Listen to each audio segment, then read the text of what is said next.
temple, the reconstruction of the temple, following the incredible disappointment of the one that was built coming back from exile out of Babylon. That's recorded in Nehemiah and Ezra. The temple was under construction at the time of Jesus. It was a 40-year construction project. Now, those have been around the construction projects here in Seattle, in particular our own church, for example, probably it's easier to believe that.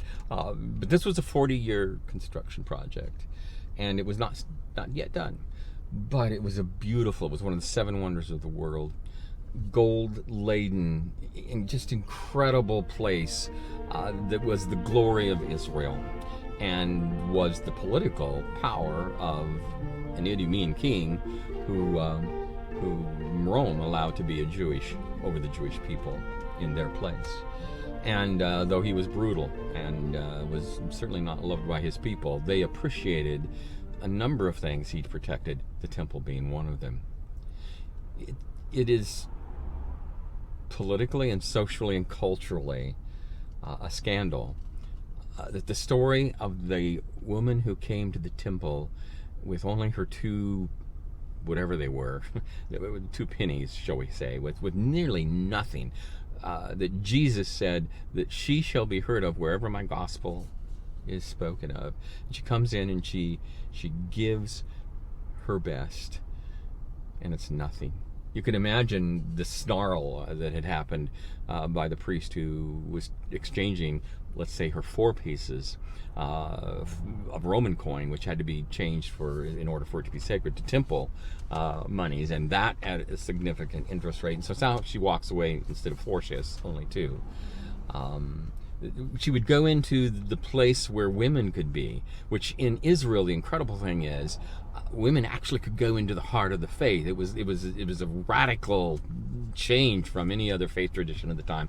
Also, lepers, they had a corner of the faith for themselves. But she would go in and she would throw these two pennies, if you will, into these what were called trumpets, and they were just like this cup. They were the top, they were wide, and then they went narrowed down, and then they opened to a vast area below, so that the money that the Levites and the priests and the rich and wealthy would give, the privilege that the culture would give, would make a tremendous sound as it clanged down through what was called the trumpet. In my story about Mary and her visit to the temple, I create the same scene, because it is the heart of Mary and the heart of the gospel that those who have least are the closest to God. Mary had been careful to drop her few coins into the trumpets inside the holy place, so as to minimize the noise of her coins clinging against the sides of the golden vessels as they fell to the repository at bottom. "Of what are you afraid, little girl?" Mary thought to herself. "It is not as though what little you could give would cause such a racket, especially with the noise of the crowd, the prayers and animals being sacrificed." Mary smiled at her worried pride. Just then, a hand reached out and touched her shoulder.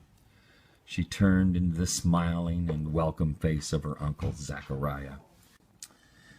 Before words could be exchanged, Zachariah had given his little niece a bear hug that melted away all the lonely fears that had been building since her descent from Nazareth towards Jerusalem.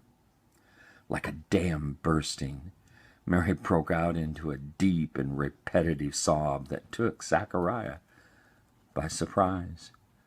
After some moments of solace, Zachariah pushed Mary back, holding her at the shoulders, studying her eyes, leading her out into the holy place, into a quiet corner of the temple grounds under the surrounding colonnades. Zachariah directed Mary to be seated on the steps and took his place beside her. Mary had interpreted Zachariah's silence as a respectful and loving awe, having sensed a deep wound and waiting for the beloved to speak first. She poured out her soul to this priest.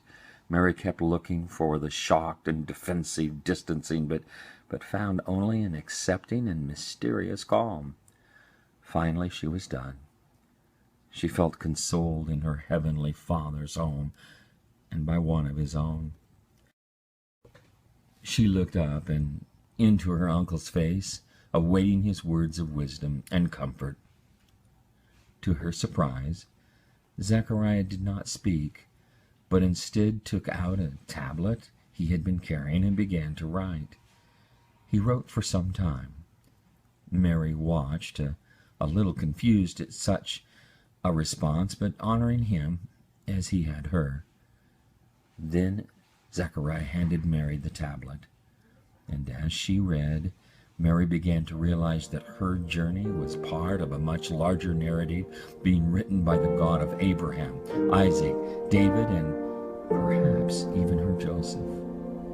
Hope filled Mary, and with hope a great and childish smile as she had not known for some time.